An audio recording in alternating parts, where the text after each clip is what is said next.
Chers téléspectateurs, bonjour une fois encore et bienvenue à vous sur votre émission Jolo Coco Évasion, toujours sur Télé Évangélique. Aujourd'hui, nous allons découvrir bien de choses sur les différentes rubriques de cette émission qui est d'ailleurs la vôtre. On entend baver nous compte Télé Évangélique, on l'a mis quoi bon. Le coup de yoa mettons Jolo Coco Évasion dit et guéo mineda pas entendre voir nous.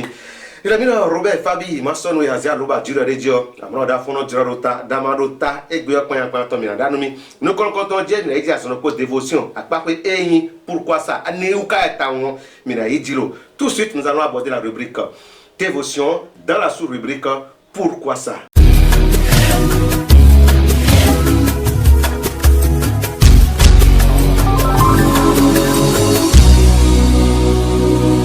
Voilà, chers téléspectateurs de l'émission Jolo Coco Évasion sur la rubrique dévotion, pourquoi ça? Nous allons parler aujourd'hui d'un thème très intéressant. Quelle prière pour tuer qui? Dévotion Jolo Coco Ébeton Dio. Nous dit mina do ho dégoté na do humérité. Do mi amona dire me de gbizangbele o akunle diwe nu beto supo bo de no de ho de zozo bo de rie da amona gune le jio ino ko de me nu ya ne de nu ya awon mi na tun okura me dire me de yo ino hore me gan de no go alo nu me bo nu etro gbigbo mi ton juro akro gbereto ni igbina nous nous allons l'étendre des robes ton biobon et sobre how et là il y a un datage nous de noirs mais ben à mon de nous a des goulens lobo et nous pas nous pas gidi bon mais non quand bien mi dire mais dire mais des non John Jean wa mi mais et agun to agun pon agun ganle do biblo ya des temps na dire mais des et na voulait bâton. Et le Dieu me dit, Dion, l'église a spécialité de chaque mois. Moi, je me dis, ils ont des programmes de l'autre. Alors, il y a 3 jours de programme chaque mois. Bon, des go et non des go, des prières de guérison, prières de délivrance. Mais nous devons nous aider. Prière de délivrance, prière de Jésus-Christ, quand il est venu sur la terre, il a fait de bonnes œuvres. Il a guéri des malades. Il a délivré des gens qui sont sous l'emprise de la sorcellerie, qui sont sous l'emprise du diable. Oui. Mais ce n'est pas une raison. Ce n'est pas une raison pour pouvoir permettre aux gens de mettre leur foi sur cette prière de guérison, de délivrance. Non, je vous dis non. Une guérison, une délivrance, ça ne se programme pas. Non. Une délivrance, une prière de guérison ne se programme pas. Même en prêchant, des gens peuvent être déjà guéris. Dans la prêche, des gens peuvent recevoir déjà des délivrances. Et quand vous faites des programmes, ça veut dire que Big Boy, ton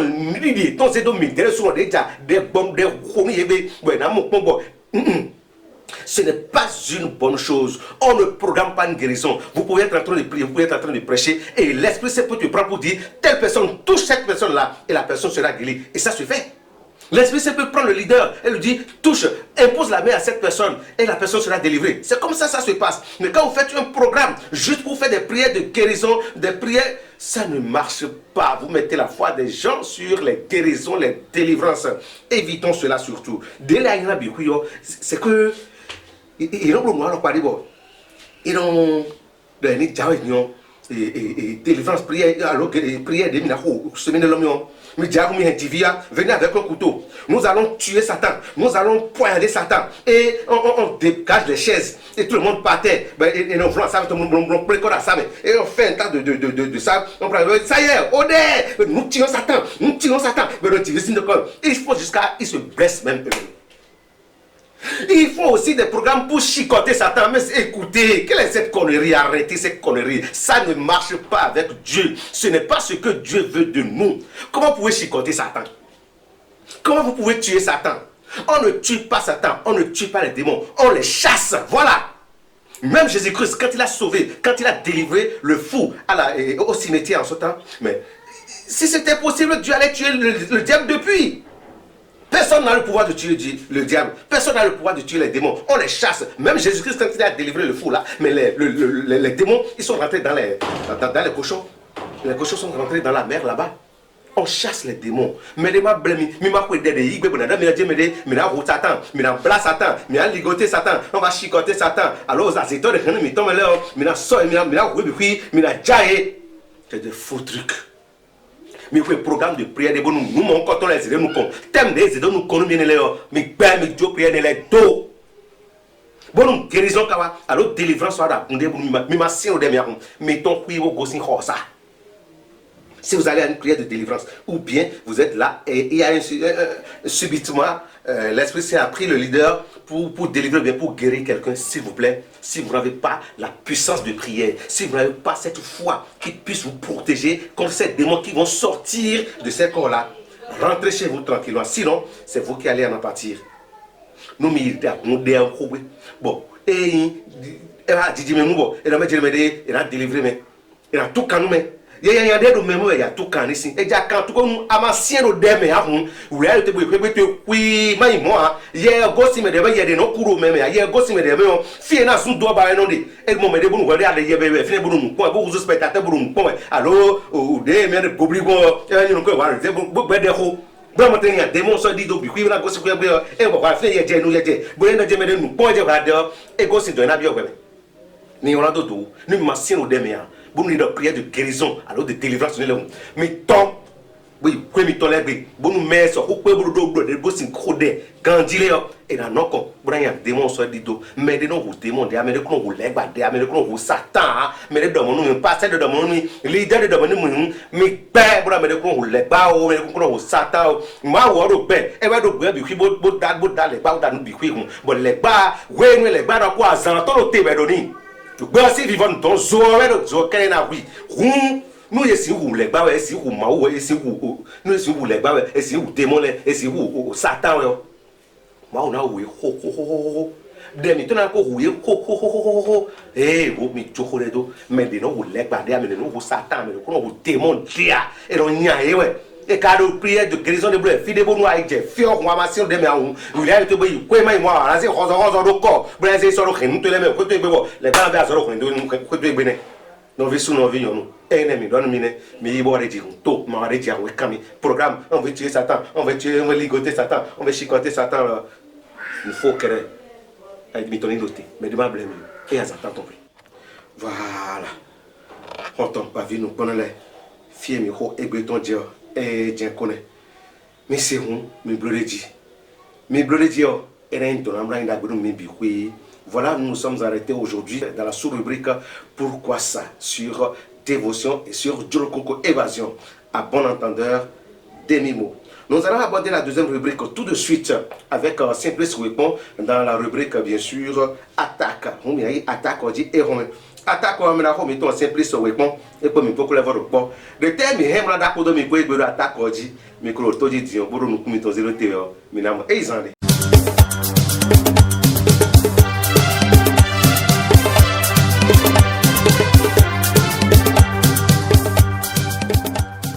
Attaque dit et puis on quand on va nous prenons un télé évangélique ton là mais couteau les wenle do di den do sang de Dieu mais il doit attaquer ton Dieu o mais la ko mi ton Simplice oui bon mais bien que tout me la ko et le polo yé mais Aziza plus là si bébé et mais non mara hewa fi menele mais il doit te bon we ji mi o prado do yo sang de Dieu mi na se mais la ko tu no ti mi pourquoi oh allo ba oh simple plo allo ba dan mi ko la pe et bien ko di do et na do Dieu aussi mais alors tu vois no ti bon e do aro no kende u aro ho mi na do egbe mi aro kodo alo wuri no eso wo wendole yo bete to e wendole ka de do egbe supa sikoro ko sa bete to e ka de egbe ne ma de ro ma kam egbe to mi na iji na yi kokoro ko ji we do ye we ko do proverbe me no jine me de mariage phrase ro poge we go ro poge ji we jijo et donc femme soyez soumise à vos maris.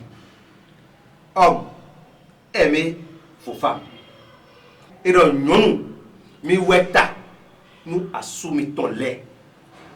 Sous nous, mi yiwa nous assumons ton lait. Hobeji, Lowly window mill, Ejiton pale in it. Mais la hausse simply say we pump. Oh, better do it, a lowly carry be. Suqua sile buteti. We don't dilemma to for me when not to hesi. Non to kasi alors. Non to hesi. Non to kasi we. Eh, to kasi ya. Oui to kasi ya. Abeko di abesi, Bible abeko sisi.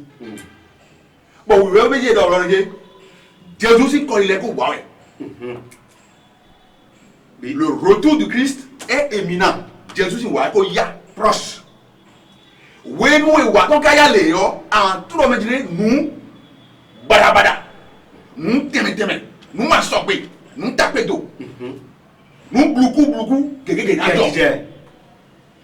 Donc oui, le même roi de Dieu. Allez, moi, Ephésiens 5, verset 22, même à Louis II. Et donc, femmes, soyez soumises à vos maris comme au Seigneur.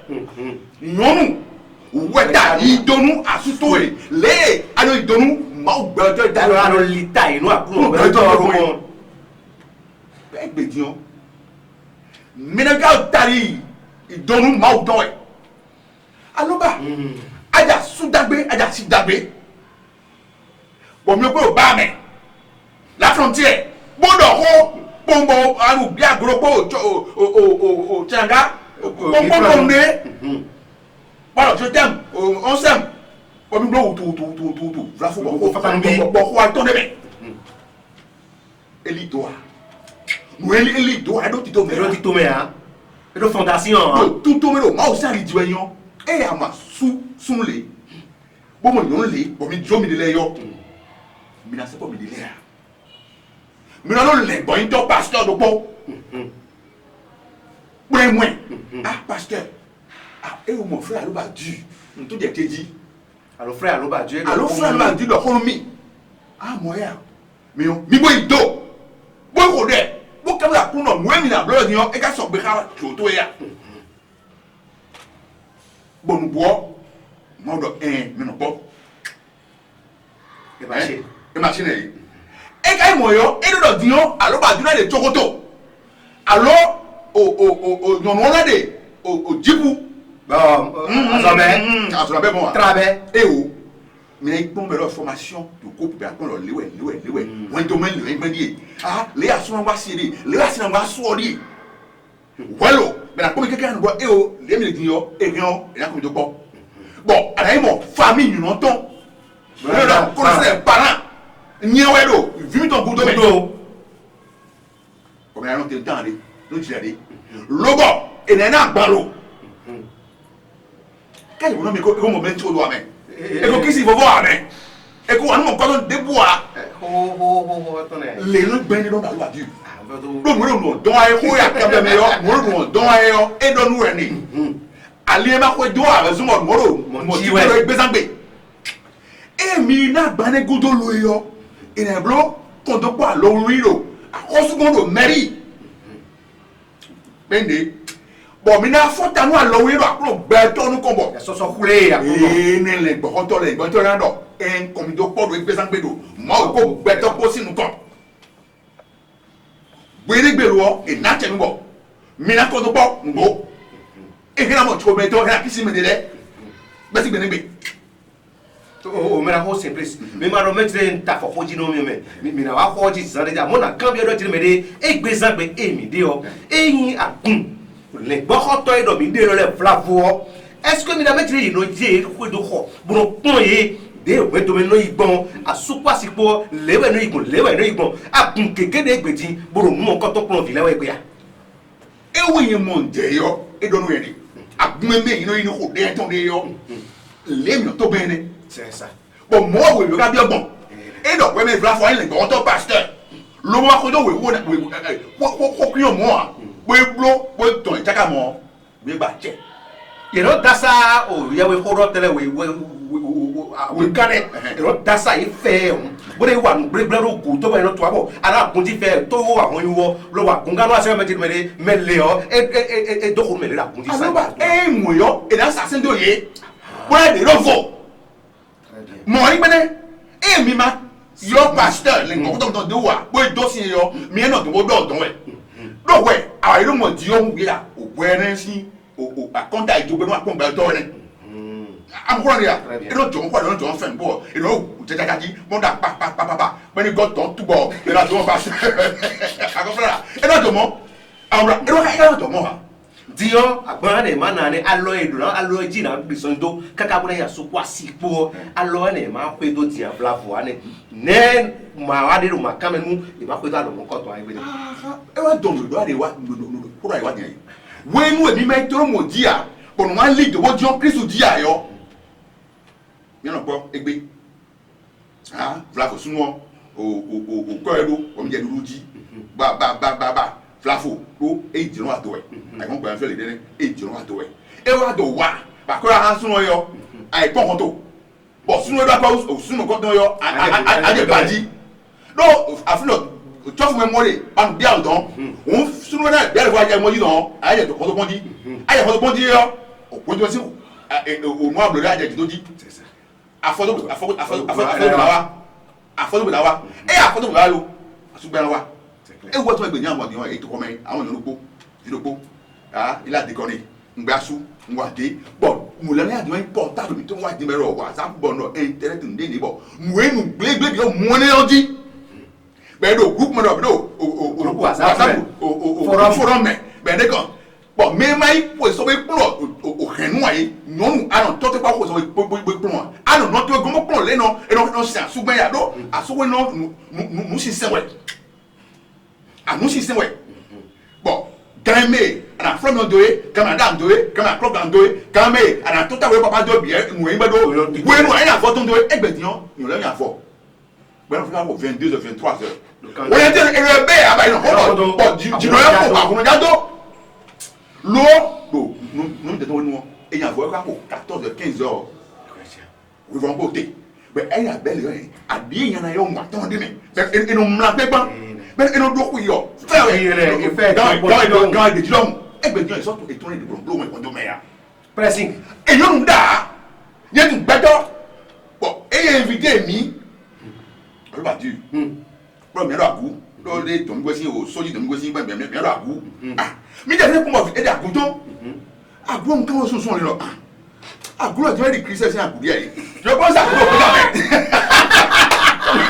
o pe ga me moda royan ko menu un ego no wa ko duro to yo do na e wo tu so si o se sin su na lo de Christian sin su no yo tu buto no am sure bless agolore Christian sin su ni me yo ni gboko me gbe puro e ga from yo fi egbe ngwadi e do e mo glacier bon su o glacier me su do go fi bo o agolo glacier mais il y a l'homme dit au dada c'est donc da pepe lo ils sont là le to rando c'est mi c'est akime bon ya ma do akime moi c'est pas c'est bien et so pe ya non nguru ya sura rupo fi gboro ko sa wole sura mi da se da sa o to mo pon kaka me da e da na ka tun et le plan ils sont so e bo plan am ko ya ga ko so bo plan to e le to pe ya e ke da mu me lo pa so le gon plan bon a sushi se un we be dodo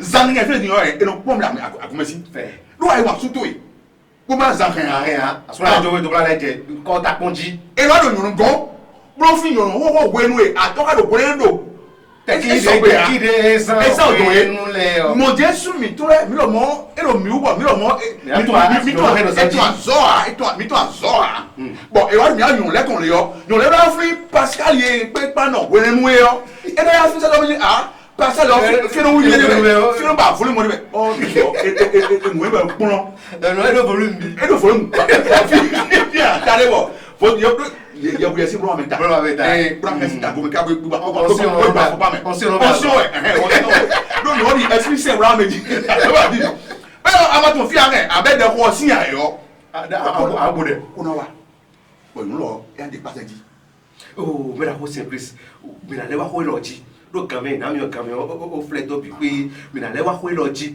do nu e no so bo egbedion amo shun tamle e na he keke e na he moto mi je irupo ya be ko mo mari la vraiment il a déconné so we so we pour le meilleur et pour le pire. Et dans ouvert la foi de Kangolement à la dette. Des fois, ils sont en plan Zoa. Ils n'ont pas dit qu'ils ont en plan Zoa. Bon, c'est chargé des permettons. Tu me vois?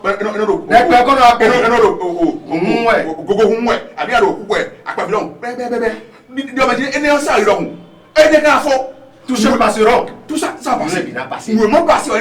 Nous ayons la Bible a dit que la femme est une aide pour son mari. Alors, il nous lance aussi. Nous ne pouvons pas aller pour tomber et raconter. Si on voit des bois, bon, des on n'en sait rien. Soit des fois, on a des têtes de foie ou enfant de tête. Enfant de tête, mais non, elle a ici, ça passe.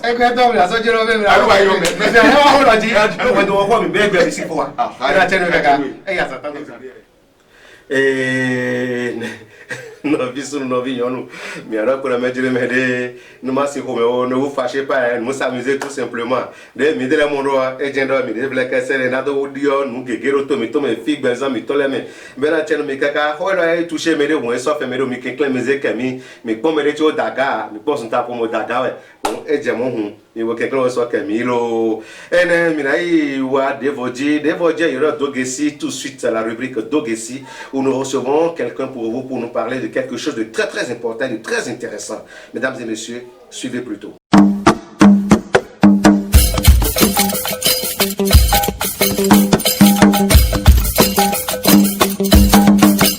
Chers téléspectateurs de Télé Évangélique, bonjour et bienvenue sur la rubrique Dogesi de Djolokoko Évasion. Aujourd'hui, sur Dogesi, nous allons recevoir Monsieur Caliste Nyambissa. Il est cuisinier et aussi éducateur, j'allais dire tout simplement conseiller en art culinaire. Il a sorti un bouquin dénommé Délices de la cuisine. Eh bien, nous allons parler de ce livre aujourd'hui, de l'art culinaire surtout. Monsieur Caliste, bonsoir. Bonsoir, Monsieur Alobadu. Comment ça va? Ça va très bien. Alors, je vais tout de suite vous demander les délices de la cuisine, ce livre que vous avez sorti. Quelle est la cause qui vous a poussé à sortir ce bouquin aujourd'hui?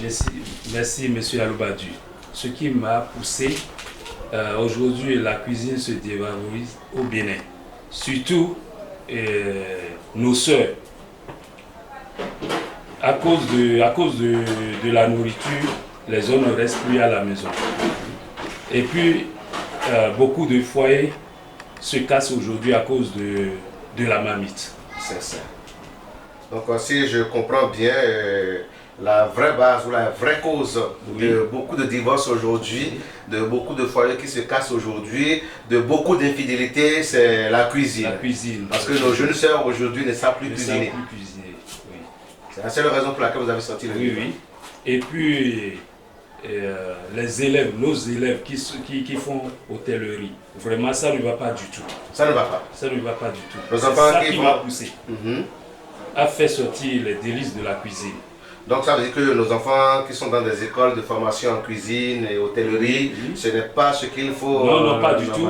Il y a assez de théorie plus que la pratique. Ah bon. Donc ce livre c'est spécialement conçu pour la pratique. Oui, pour la pratique. Ok.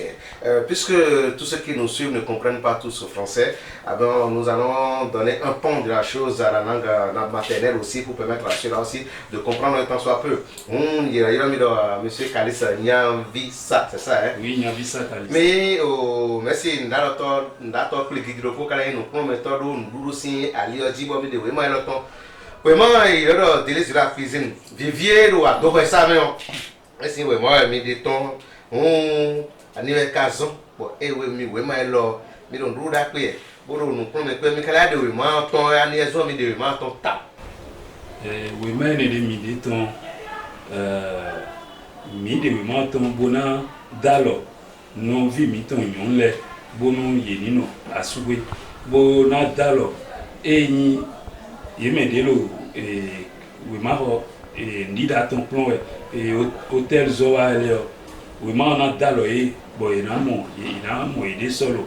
On dit là, c'est un niveau polo, il y a une cuisinier, et le soin est un, bon, il y a un coton à zor, oui, mais il y a des lois.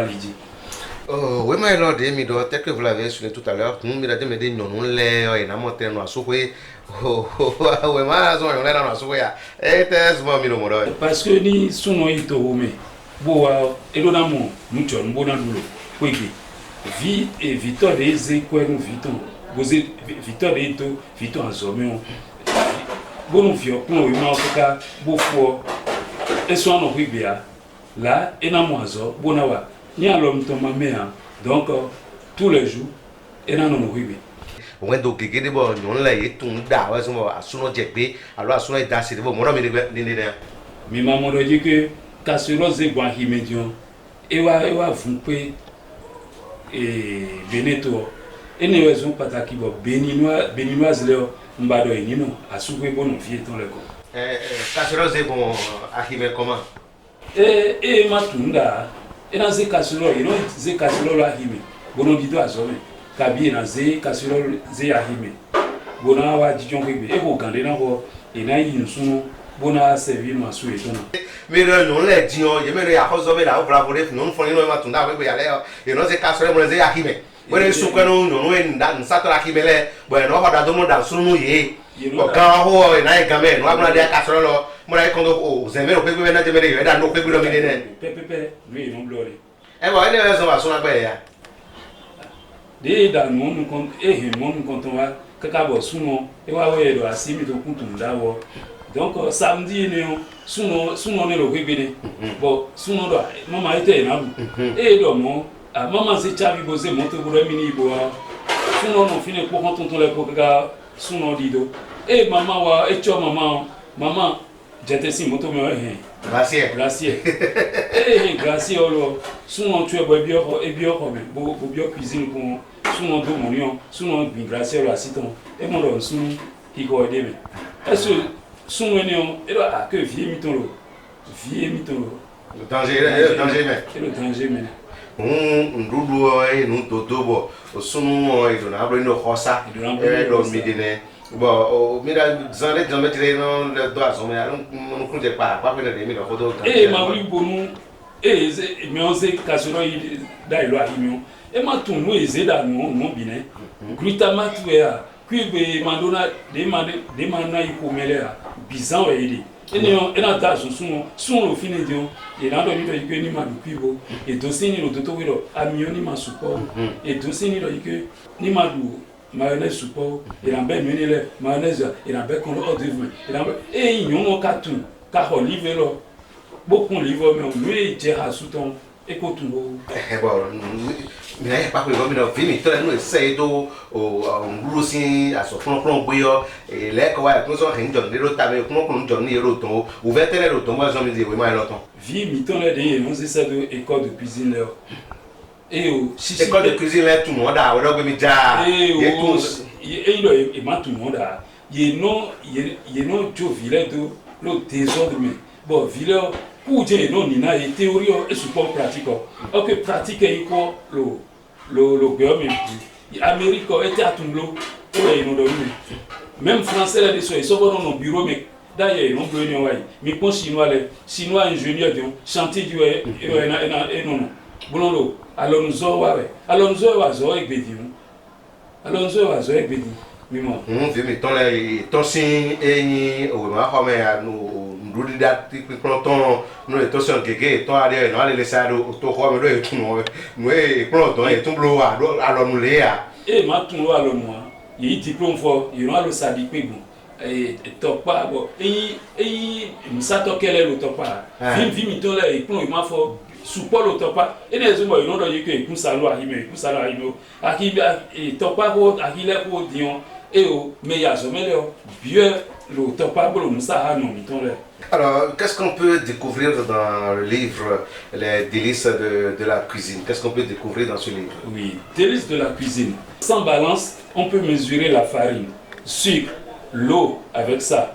Sans la balance. Sans la balance. Dans délices de la cuisine, nous avons comment il faut servir un client à l'hôtel ou dans un restaurant. C'est ça.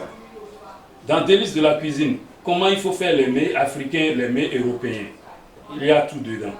Ben, sur le marché, nous avons plein de livres de cuisine aussi. Et quoi les délices de la cuisine, ce bouquin particulier vis-à-vis des autres que nous connaissons déjà. Oui, vous voyez que les menus sont en couleur. Très jolis. Les photos des menus sont en couleur. Voilà. Donc on voit clairement de quel condiment il s'agit, de quoi il s'agit, on voit clairement tout cela. Voilà. On vous demander mais on ne peut jamais comparer ça.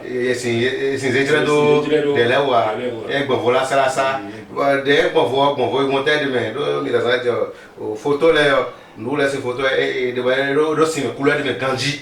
Mais moi, parce que des minutes et yo volet ton et l'automéfie moi livre de l'air ni un livre de l'air you know et mene ingrédients no de dingo you know simolo le bénéfice mais les délices de la cuisine et oiseau le livre même les marchés à imitant les miens et là mon ingrédient il y a mon mais tu me gagnes noué daro livre mon fidèle et il ndé rénamo au daton ton le corps béné kumba mi ton di fidèle moro mi de nesi oui on a tout daton le bien na mo corps béné kumba mi ton di fi de no dogon de no pressing rugon sumo bon de jenabi de na ime bon amatra que alian de boire alors de tout jenabi ma fait ya mais il y a jamais et tu as vu ton 6e CM2 CM1 il a expliqué simplement et le complication le problème est que dîner à on a bien qu'à ça livre les délices de la cuisine les délices de la cuisine effectivement à mimodé il faut livre quoi ni mina ça le coin de Dieu ça va coûter cher. Et bien, il dit que mini de quoi pour nous béninois. Alors quoi pour nous tout vite aussi les tout vite aussi et va il était quasi mort. Et livre il a mon librairie notre dame bonamolo Sonaek bonamolo pharmacie à Ibate. Il a mon pharmacie Cristal la santé de l'eau et mené à Gla à Plomion et là on a mon livre pharmacie Midombo il va pharmacie et vol filet bien il va pharmacie Midombo et là mon pharmacie de il a mon le temps bon il a mis des soirs mais il a le mon ici mais non les va plomb nous on débat dans l'eau nous dire mais non les va beaucoup du soir nous non des banales tout l'eau et là non mais il tombe là il nous les vraiment que nous là sont peut-être vraiment pour on doit mais nous quand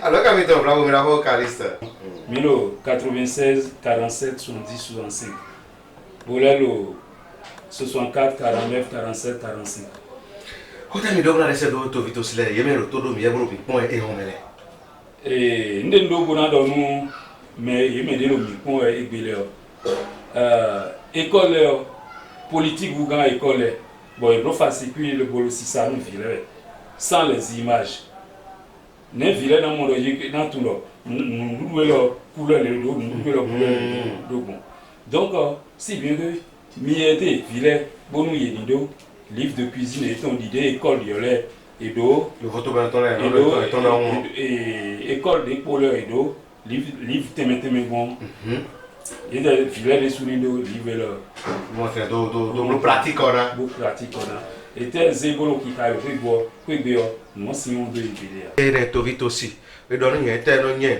oui, moi, je dis que que c'est il y a les délices de la cuisine, mais la vocaliste, et ouais, nous les cotons, on a donc quoi nous noué, donc quand François tombe, on a d'aller à l'homme qu'on a, mais voilà, il nous est dédié là. Fimiton, et bien, c'est deux à jamais, nous prenons, on dit d'assez à jamais, qu'on est les, il y a deux gars, nous y est pour nous montrer d'autres tours, il y a jamais beaucoup de majiwa, on va faire bien, na wado alon le, pour montrer y a leur candidat, il va tosser à zone les meilleurs, et na montrer y est, non, pour montrer nous bon, nous les meilleurs. Alors il me l'a dit et quand tu vis aussi les bons livres là c'est il y a quand même On me voit on est dos, le livre, les délices de la cuisine. Voilà, chers téléspectateurs, merci pour ce numéro de Diolo Coco Évasion, et précisément de la rubrique Dogressi qui a reçu pour vous M. Caliste. Il est cuisinier et puis enseignant, j'allais dire éducateur ou conseiller en art culinaire. Voilà ce qu'il vient de nous proposer sur le marché. Chères femmes, chères dames, chers écoliers en art culinaire, alors courez pour vous en procurer. Merci et à très bientôt. Voilà, comme nous vous le disons, mesdames et messieurs, la rubrique Dogressi est votre rubrique. Si vous avez quelque chose à vendre, vous voulez faire connaître vos produits, votre structure, tout ce que vous voulez faire connaître au monde entier, alors cette rubrique est la bienvenue dans votre structure. Profitez-en énormément. Les numéros de téléphone, c'est ça qui défile sur l'écran. Et donc, profitez-en énormément et je suis sûr que vous ne serez pas déçus. Diolo Coco et Neminofi Fokodo. Dogressi okpoene akpakwe devo dim ne ya zono po gangano fi no vi sun no vi yono e wa wasi agosu la mine piston e ya wa jeje nu ho wenu mi na iti azono po avec wasi agosu la mine piston. Abordons tout de suite la rubrique ho wenu. On va passer à l'ancien temps. Ouais, c'est ça.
Edo asite.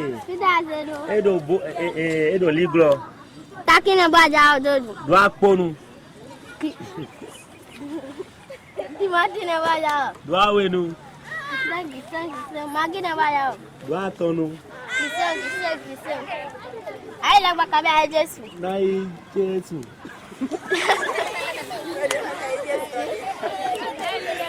Voilà. Tu prends le rythme des enfants. C'était à zéro. Taki ne va là. Doa we nous. Kissem. Timothy ne va là. Oh, comme. Kissem. Magi ne va là. Doa we nous. Kissem. Aïe la bakabe à Jésus. Ouais, Jésus.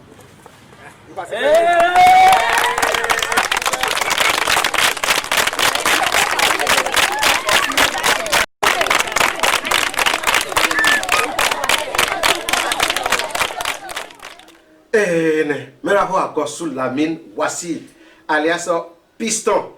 Egbeton de adavon payane ela biado ay un ho to ni leo e no pon nu mi no le flin de ne le mi no ho de le mi nu de mi de mi ro egbetion gwan hu di daniel le mi no nu de ay hun le egbetion bi fi ro bubu e gege we me le so pon to na lo a awon mi de mi na kun bi ton mi bele yin ay hun di da kere ame o we nu ho mi ton ho to le vla vo le mi na no kun wa nu e nu ho bo mi no blo to mi to le no mi to le da bo mi to na no blo mi no ze nu kun mi ton do mo na do we ne nu le be no na nu mi nu e no pon nu mi le o mi na kun bi fi anu mi do wi wa lo di wasi agoso la min piston e ya zan tanto we bodo ho no de vo po mi ni bodo e zan de mi na de vo jiro e ni o yi lodo black challenge black challenge ji mi na wa e home aba ji te nu kiko gan olo ba mi na yora mousquetaire aloba ju ko do ba go ton le ko me jiro me de tre de ro bra mo e hani bra wi e hanu mi na we le ko lo mais c'est nous commettons au point là.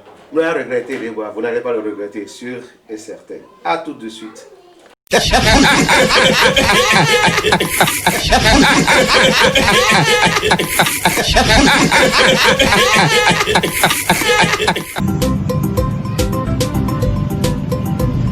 C'est mon garçon. Il m'a dit que vous avez souhaité à ce que l'un de ses parents arrive par rapport à un problème qui s'est posé à son endroit. Oui, effectivement, j'ai demandé à ce que l'un de ses parents arrive pour un problème qui le concerne à notre niveau dans l'établissement. C'est ça. Oui. J'ai déjà fait appel au surveillant qui va arriver.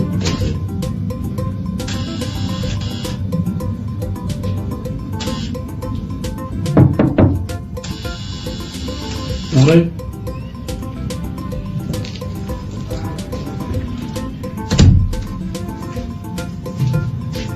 Bonjour monsieur. Oui, bonjour monsieur le surveillant.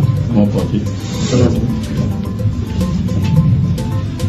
Bonjour monsieur le surveillant. Je vous ai appelé pour un problème qui se situe à votre niveau là. Et c'est passé dans votre établissement. C'est pourquoi j'ai fait appel à un de ses parents, à cet élève-là. C'est un élève? Il est élève. Élève? Très impoli. Et l'élève, il s'est habillé comme un affairiste, un homme d'affaires. Vous avez des lunettes d'ailleurs? Très impoli, monsieur le directeur. Et sans tarder, je vais vous expliquer ce qui s'est passé. Je dirais que le professeur a fui la classe. Il n'est pas sorti, mais il était obligé de fuir la classe parce que ça n'allait pas. À cause de lui? À cause de lui. Et il avait des gardes, 2 gardes, élèves à ses côtés, et ils font de la pagaille dans la classe. Vraiment, c'est sérieux. Il a quelle classe? En 5e. Un vieux clou comme ça. Et il se permet de porter le pantalon en classe. Sans qu'il n'est pas au second cycle. Il est conscient de son âge. Je suis sûr qu'il est poilu et il a honte. Soulève ton pied. Vous voyez? Un vieux poilu, donc il se permet de porter le pantalon en classe de 5e. Donc, je rentrais dans la classe, il fumait de la cigarette. Et il sortait de la fumée sur le visage de la fille, il tirait. Bon. Il se coupait de faire tout ça quoi. Et c'était sérieux. Donc, quand j'ai crié en même temps, ils ont tiqué et ils avaient arrêté ce qu'ils faisaient. Donc je demandais son nom, il me dit Raoul. Raoul quoi? Quel est ton nom de famille? Raoul quelque chose comme ça là. Raoul quoi? Ton nom, tu n'as pas? Il n'y a pas de nom. Ah, Tu n'as pas de Il nom. n'a pas de nom. tu n'as pas de nom. Vous voyez, monsieur le directeur, que c'est un Devant phénomène. C'est un ton phénomène. ton papa a bien quoi? Ton nom de famille. Excusez-moi. Ton nom de famille. Excusez-moi, il m'a baptisé. Et il avait deux autres qui se permettaient aussi d'être avec lui dans ces jeux. Et je demandais à l'autre, il me dit quoi, Jérémie, quelque chose dit, Kakaoka, quelque chose comme ça. Ah bon? Et son second, Joël, quelque chose dit. Et puis ils avaient des noms pas possibles. Mais c'était sérieux, monsieur le C'est directeur. vrai? Oui. Ton nom? Agosa Raoul.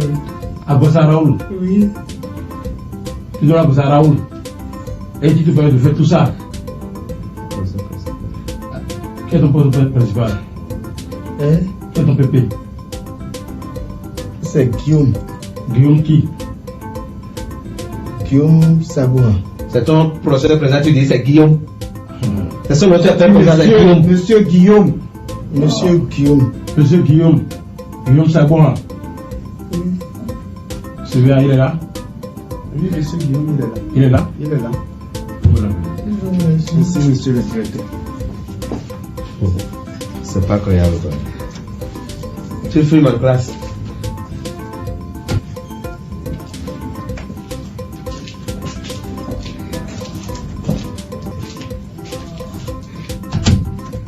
Soyez-vous, monsieur le directeur, devant de vous. Soyez-vous. Bonsoir, monsieur le professeur. Monsieur, il faut dire monsieur parce que ce qui dit fumé en classe, il a dit monsieur. Bon, c'est votre professeur principal. Oui, qu'est-ce qui s'est passé? c'est l'un de mes élèves. D'abord, il est à quelle classe? Il est en classe de troisième, oui. Troisième, oui. d'abord, il est ami à vous. Oui, c'est un ami à moi. Un ami, votre élève et votre ami. Peut-être ça peut se passer. Ah non, moi je ne veux pas admettre ça. Hein. Et vous dites qu'il est en troisième. Il est en troisième. Et lui dit qu'il est en cinquième. Il va dire pas il faut le voir. Il est en tenue de pantalon, non? Pantalon? Pantalon, ouais. Un élève de cinquième ne peut pas porter. Est-ce que les élèves de cinquième portent pantalon et le troisième portent pantalon? Oui, il est pantalon. Je suis en cinquième. Vous dites qu'il est en troisième. Ah, oui. Et lui, il dit qu'il est en cinquième. Oui, troisième. Je l'ai tenu, ça fait un peu longtemps. Je l'ai tenu, ça fait 4 ans comme ça. 4 ans. 4 ans, troisième ou soit seconde. Je l'ai tenu, ça fait un bon moment. Pour ce temps là, l'état. Vous doit être attaqué qui dit. Je l'ai tenu maintenant, nous sommes appelés, Takaje, nous n'avons rien sur toi parce que je fais. Excusez-moi, monsieur le directeur. Est-ce que votre professeur, ça tourne rond? Ça tourne. Alors ça va gagner. Vous avez plus l'alcool, hein? Comment on dit ça tourne? Et puis l'alcool? Il est. Cinquième vient dans pantalon, troisième ma vie seconde. Tout s'embrouille, hein? Mais vous savez qu'il est à cinquième. Non. Vous permet de porter pantalon. Et le cinquième, voilà. On fait pas serré. Mais il y a le troisième ma vie seconde. Qu'est-ce que vous dites aujourd'hui ça? Le cinquième, troisième ma vie, nous rendons nos emplois directeurs. Mais soyez clair, moi je ne comprends plus rien. L'élève dit qu'il est en cinquième, vous, son professeur présent, vous dites qu'il est en troisième. Mais il faut que les choses soient mises au clair. Monsieur Saboura, Directeur. je veux que vous me disiez la vérité. Raoul, dis la vérité. Qu'est-ce qui se passe réellement? Nous voulons parler, quand ils font tout tir. Les gars, là, nous disons, tout nous comprendre, donc, le voir. À nous doit faire. C'est que. Oui. Je suis en cinquième. Mais papa, tu as dit que la première que il m'a retiré en nuit. Puis j'ai négocié avec lui. C'est tout ça, c'est des négociations. Puis j'ai négocié avec lui et falsifié le bulletin la nuit. Eh, c'est bon. Mais il faut que d'abord, on va le troisième, on va le cinquième. Mais il faut le bulletin, nous. T'as dit au final, puis papa m'a 5 000 euros, puis ouais, j'en bon. Donc, comment il y avait? Comment il a déjà pris 200 000 francs? 200 000. Pour dire la vérité. Tu vois? Eh oui, 200 000. Il faut dire la vérité, hein? Non, 200 000. Monsieur le professeur. Il n'a pas se tenir debout pour mieux s'expliquer. Vous avez 200 000. Après, nous voulons parler, Et quand un problème va continuer, on va aider ton. C'est pas vrai. Ça c'est bien. Monsieur le directeur. Nous allons sanctionner un peu. C'est le parental. Là, oui. Passez-moi ça. Vous l'avez corrigé. Ouais, moi je vais faire le boulot. Non, donnez-moi. Eh, moi c'est glorieux, hein. Na quoi vous? En glorieux. En glorieux. Na quoi vous? Passez-moi ça, directeur. Je vous en prie. Je sais que vous êtes tellement en colère. Je préfère le corriger tant que surveillant. Remettez au surveillant. Vous appliquez bien. Vous risquez d'exagérer. Remettez au surveillant de le corriger. Raoul! C'est voir tout cette affaire. C'est voir tout ça. Un élève qui porte des montres, des verres, des bracelets. La chaîne aussi, il faut enlever ça. Ok. Quand tu ne pas l'élève, hein. Il dit ok. Après, tu plies ton pantalon. Tu plies ça jusqu'au genou avant de sortir. Ça serait rythmé. 1, 2, 1, 2. Et graphiquement en plus.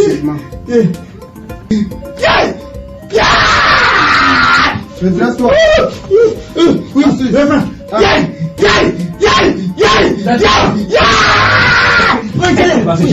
Est-ce qu'il va se taire? Oui, voyou. Croise les bras. Tu te tiens. Excusez-moi. En réalité, moi je vous dis la vérité. Je ne connais ni d'Adam ni d'Ève. Tu es bon, hein? Mais des cas comme ça, il faut qu'on arrive à les corriger. Parce que, et moi, moi je voulais rentrer dans ma voiture. Il m'a appelé, il s'est agenouillé, il dit que il a commis une erreur à l'école, qu'on a demandé à ce qu'il amène ses parents, que son papa est tellement sévère que si la mêlée il va le tuer. Donc il m'a quelqu'un qui va vous défendre sur le milieu de hasard. Mais c'est ce qu'il m'a dit. Ah bon, donc vous n'êtes pas ses parents? Mais là, moi je lui ai dit, ben, tu veux quelqu'un, il me dit, il fait la 5e. Je dis, avec ta taille, ton avait dit non, que il est très jeune, que à cause il me sort pour moi, mon rêve. Est-ce qu'il m'a dit? Hein? C'est pas votre enfant. C'est pour ça que moi je suis venu. Des enfants comme ça doit se corriger. Mais non, Dieu doucement oiseau. Il paraît qu'il a enceinté des élèves de sa classe. Ah bon? Il a des poils. Baisse-toi un peu, baisse-toi un peu. Regarde-moi ça, regarde-moi ça. Donc, un vieux père comme ça. Il est en train d'employer les filles de sa classe avec Ah, tu ses n'es pas poils. l'enfant. Ah, tu n'es pas l'enfant. C'est pas grave. Ah bah, monsieur le directeur, moi je vais partir, mais je crois que la meilleure sanction c'est de le renvoyer. Hein. Sinon, il y a un établissement qui tombe. Et puis ça donne une mauvaise réputation pour votre collège. Sincèrement. On t'appelle comment? Raoul. Tu es Raoul, non? Tu es Raoul? Hein? Ton succès est renvoyé. Tu es établissement. Je vous en prie. Non. Attends, bavé nous peut et télé évangélique ton les trala yo ami ton dio koko ton dio e gbeton mi aso di jondo fine podo musquete le boisan tanton boyo mi ale dade voa nous mi bo mi kana bio mi me yime lo bolo mara hen vle bravo e pon nous mi o kodo mi e pon nous jon nous mi yo ba mi do a ya o pa pa di ton mi do vidéo mi tombo e na le son kanji bo e re na zan bra de ida ina nu e yin konto mi ton no po yo ale le dio mi tomba se do mi alo kan ne do yero écran dine bon demi na dagon ko do mi po to vito sire na tun mi no blo na bon dinomi aboto mi na hier je vous dis tout simplement le coup de revoir je vais pas le manquer aujourd'hui et d'abord demi na don mi ko ko wen ko ko ma yi dinu mi azono ko mi alors Raoul sinko Raoul o ko vulo po e bodo ho na ya ton aizemo ba close agbe wa dimanche mama tonze ko ko go we do alomeni Raoul no aja misa we noe o pasteur da medre mere no ananu ina offrande ana ze kono poro offrande sin hasome poro poro epo no atonse a misa ana ho pate na moradu ha do meti mama a misa ri ra ro we boje agbon sinu kan eje fino soflado de ro fine bon e ya da sa soflado ro pare o poro publicity apo ni grere e bi soflado me e no fe bro nu bi ku igba de poro ko gan sin soflado me gure e de fe na bi erubo si hun soflado e no fe bo ya vi kaka e wa nde a we no ton o kwezi ni o e ro poro po la do ho pate na no atonse a misa poro po lo jesu to bo ara zedo e ni offrande nu ni na sin hasome e ra o to ya vi kaka e wa nde a jesu to e je soflado me e wa nde a pate ti to e poro fi Donc, à malin, Denis Breton, oui, on se retrouve dimanche prochain, même heure, même fréquence, même émission. Ciao, ciao.